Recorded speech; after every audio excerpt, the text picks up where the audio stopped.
Welcome to Arizona Tortoise Compound's indoor tortoise enclosures. This is a 4-level system. The top 3 levels are concrete mixing tubs. The bottom are the large black crates.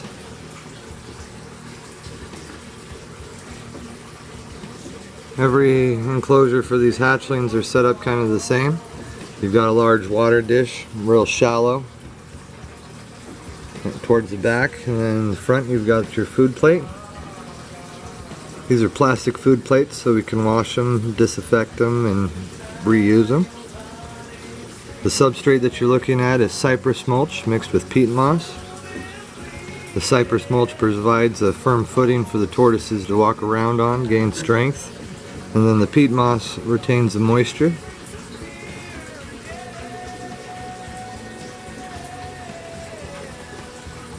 That water dish there is dried up.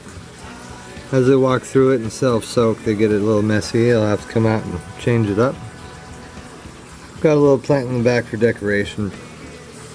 Let the spider tortoises there that you see be able to hide. The first enclosure we were looking at was Libyan Greeks. There's some sulcatas that are 100% het for albino. Towards the back here you can see some hatchling homes hingebacks hiding out.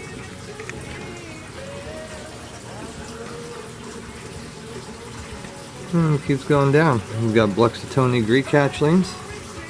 These are the Caspian Sea Greeks.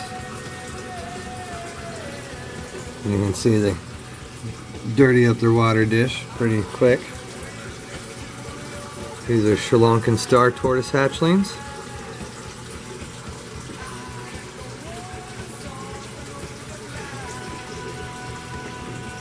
Like everybody else with the plants, they like hiding, feeling secure in there. Little grumpy guy right there.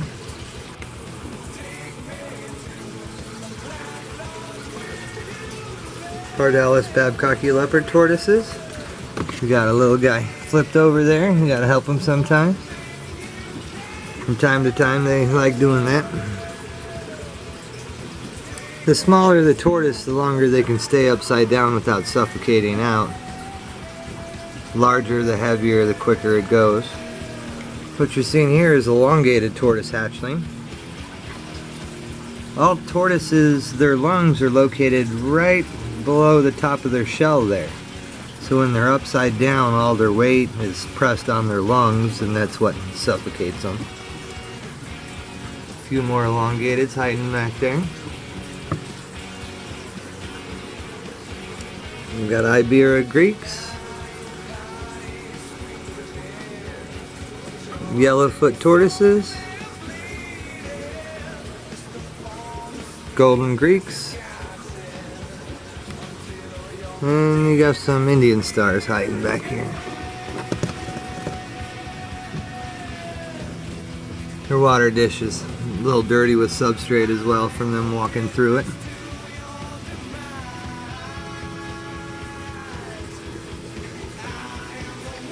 The food that we're offering today is a mix of spring mix, romaine, and some mizuto.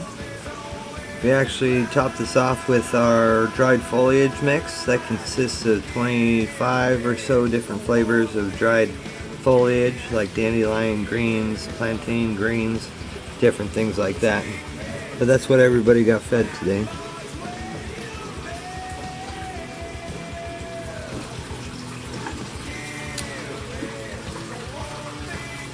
Sulcata hatchlings, obviously.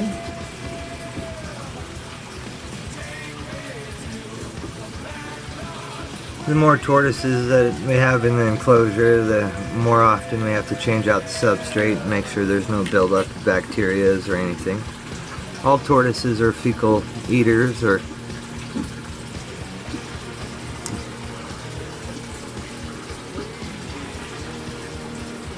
these are some Pardalis leopard tortoises. Water dish got dried out there.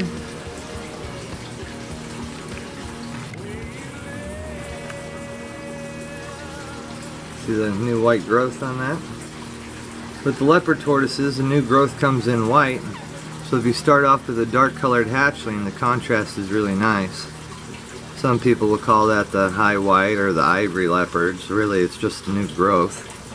As they get older and mature, that white will turn into more of a caramel color. Some Eastern Hermann's hatchlings.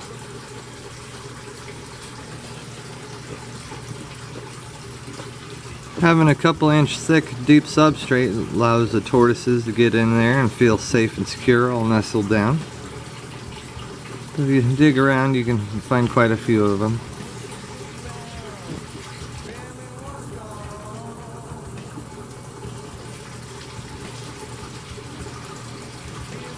You see how that little guy's arms are moving? That's actually how they breathe. They don't have lungs like us where they can just open and expand them and contrast them. They have to actually use their limbs to be able to squeeze that air in and out. So that's totally natural. This is our second hatchling rack system. Same concept, same layout. On the far end there's a few water turtle hatchling enclosures. That's what that water flow you're hearing is.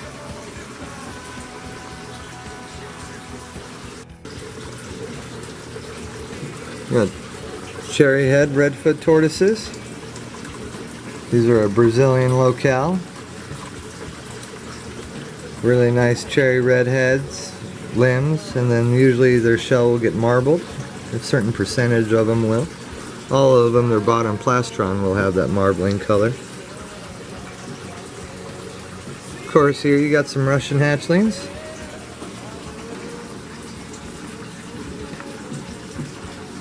This species is really fun, full of energy, short bursts, just real active, entertaining to be able to watch. There's a little guy sleeping.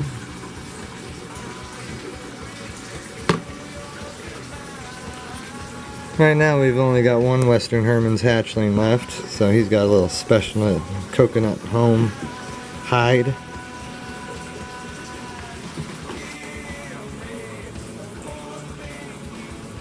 See the bright yellow spot on the side of its face, the nice contrast on the shell. The plastron there has solid bands of black going down each side.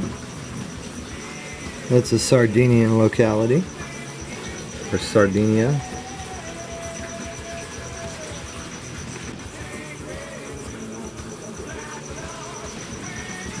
The lonely redfoot hatchling. We have actually got some more redfoots coming out of the incubator to be able to join this guy here pretty soon. A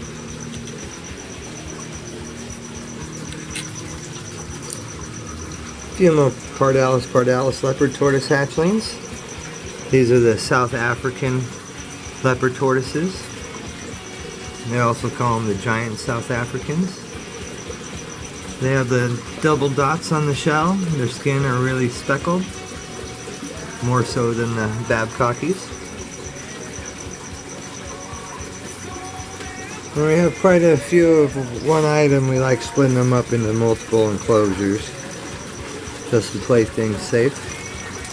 That's a few more of those.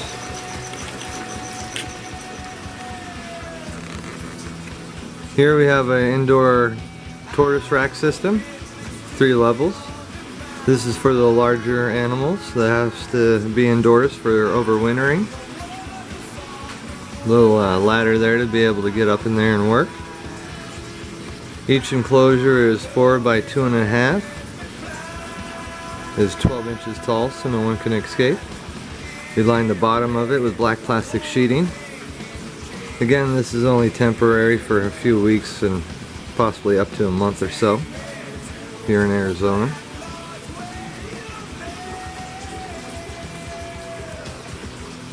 This enclosure you have adult 3-toed box turtles, large concrete water dish. You've got this great system here for them to be able to climb in and out of it. As you can see, they love making a mess.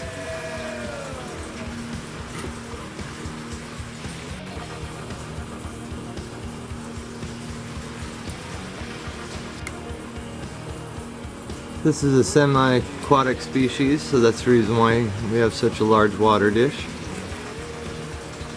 Same concept though, food plate.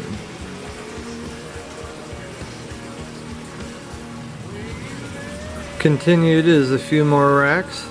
These are only 2 stories as of right now, but we'll be expanding to that here shortly. Some angulated tortoises, aka the bowspurts.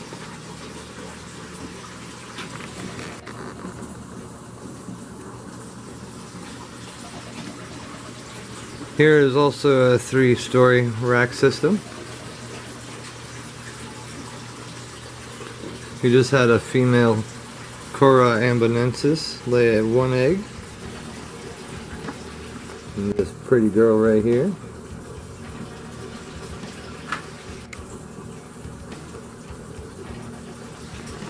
She devastated her enclosure while looking for a spot to nest.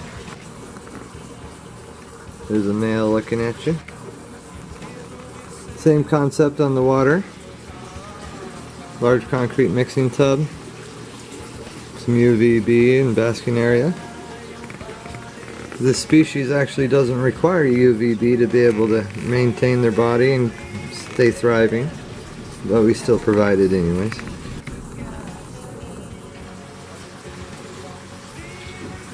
As for the smaller species of adult tortoises, like the pancake tortoises, you can see it's actually hiding underneath that little shell.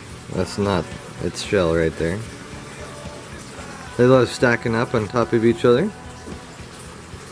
We've actually had a female nesting around for a few days in here, so the enclosure is kind of torn up. But the water dish that we use is the same thing as the hatchlings, a little bit larger. Same depth. Easy access, easy to be able to change it out.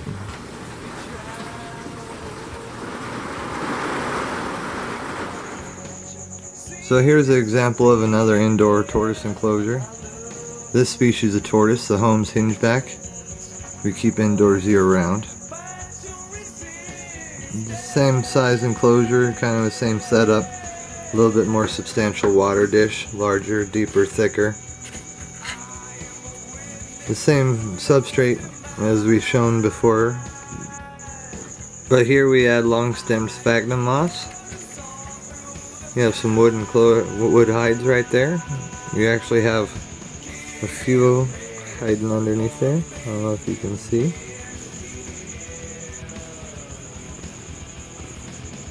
And like most, they like making a mess of their food plate. But he's sitting there checking us out.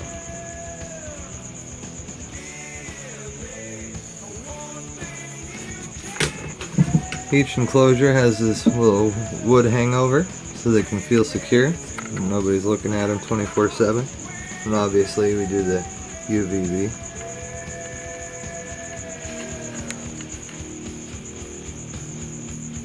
With the addition to the normal power sun you see on the left, we also do this light UVB as well. It's another power sun, but it's a strip light. It doesn't produce any type of heat. This enclosure we're looking at is impressed tortoises. Pretty large species that loves devastating their area. You can see an adult female sitting there. The males of the species are super aggressive, so we have to keep another male we have in a different enclosure.